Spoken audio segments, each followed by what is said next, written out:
Alors, pour ce problème de poissons pêchés et capturés, donc, on va d'abord regarder deux remarques importantes. La première, c'est que les épouses donc, peuvent compter le nombre de poissons obtenus par leur mari, et donc ne voient aucune contradiction avec l'affirmation de leur mari. Ainsi, par exemple, si j'ai pris l'exemple d'Albert, s'il déclare que personne n'a été de bredouille et qu'il a réussi à en prendre 5 de plus que Bernard, donc son épouse compte au moins 6 poissons de rapporter. Donc c'est une première remarque. Deuxième remarque, donc c'est le lendemain que les épouses se concertent et en déduisent qu'il y a un menteur parmi les pêcheurs. Donc, alors deuxième remarque, ça signifie qu'il n'y a qu'un menteur et un seul. Alors, donc on a pris comme variable A le nombre de poissons capturés par Albert, B le nombre de poissons capturés par Bernard, C le nombre de poissons capturés par Charles et D le nombre de poissons capturés par Daniel. À droite, donc, on fait figurer les affirmations des pêcheurs et on va essayer de calculer le total de poissons capturés en fonction de l'identité du menteur. C'est-à-dire, première hypothèse, bon, ça serait que Albert a menti. Auquel cas, on peut déjà affirmer que A égale 5 plus X, puisqu'il a déclaré à sa femme qu'il avait réussi à prendre 5 de plus que Bernard et que personne n'avait été bredouille. Donc X est plus grand ou égal à 1, donc on ne le connaît pas, on ne sait pas combien vaut X, mais on sait au moins, disons, que Albert a pêché donc 5 plus X poissons.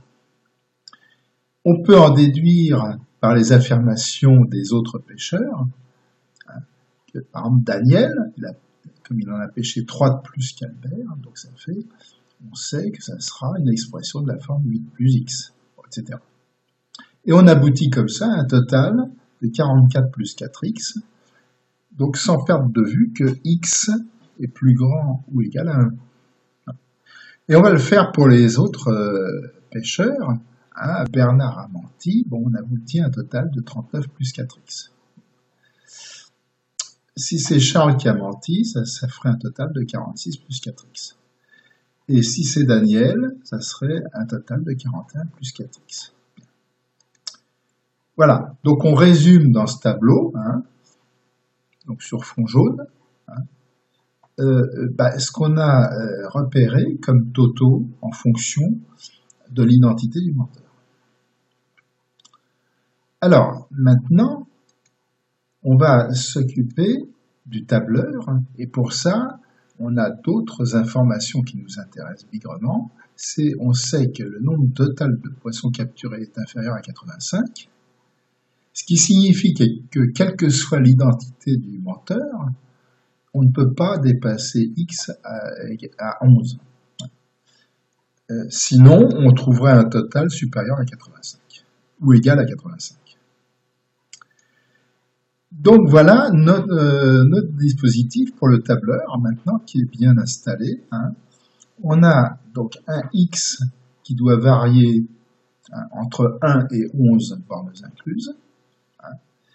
On doit repérer que le total donc ne doit pas dépasser, doit être inférieur même à 85.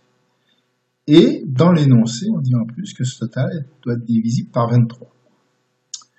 Donc on va maintenant passer au tableur. Dans la première colonne A, on a justement les différents cas de X, entre 1 et 11 inclus. Dans les colonnes B, C, D et E, ce sont les totaux obtenus suivant le cas de l'identité du menteur.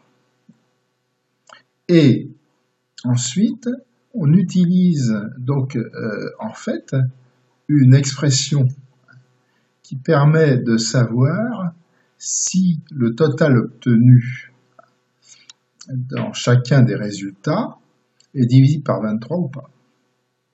Et là, en fait, dans tous ces résultats, tous ces totaux, on aboutit en fait qu'à ce cas de figure où on a une divisibilité par 23. Donc ça signifie que ça correspond déjà à 69, et on sait donc maintenant quel est le menteur, c'est Daniel. On connaît également, via le tableur, le x égale 7 qui lui correspond. Donc on a tout en main maintenant pour connaître précisément, disons, les captures effectuées par chaque pêcheur. Donc on a donc Daniel est le menteur. On a un total qui est 41 plus 4x avec x égale 7. Donc ce qui nous donne bien 69. Donc on a tout en main pour dire que Daniel, donc 3 plus x égale donc 10 poissons. Charles APC, 9 plus 7, 16 poissons, etc. Et bien sûr, on peut vérifier que le total correspond à 69. Voilà. Donc le problème est résolu. Alors maintenant, on va passer à la résolution mathématique, purement mathématique. Donc on se retrouve avec un x compris entre 1 et 11, et un total qui est de cette forme-là pour, par exemple, si c'est Albert qui a menti. Donc on va pouvoir étudier la divisibilité de 44 plus 4x par 23. On aboutit à une expression qui est de la forme x égale 6k plus 2 moins k sur 4. Et il faut que x soit entier, puisque k égale 2, k égale 6, etc. Mais avec quand même la condition à ne pas dépasser pour x. Or, on s'aperçoit que dès k égale 2, eh bien, on a un x égal à 12. Donc on sait que ça ne peut pas marcher. Et on va étudier comme ça de la même façon, en fonction de chaque hypothèse d'identité du menteur. Donc là, on a le même principe de calcul, donc là je vais aller plus vite. Donc on aboutit ici à un x qui serait nettement supérieur à 11, donc c'est pas possible non plus. Ici, pour Charles menteur, on aboutit à x égale 0, ça serait dans le cas où k égale 0, si on ferait x égale 0, c'est pas possible, puisque x doit être égal à 1 au moins. Et puis après, on obtient des x nettement supérieurs. Bon.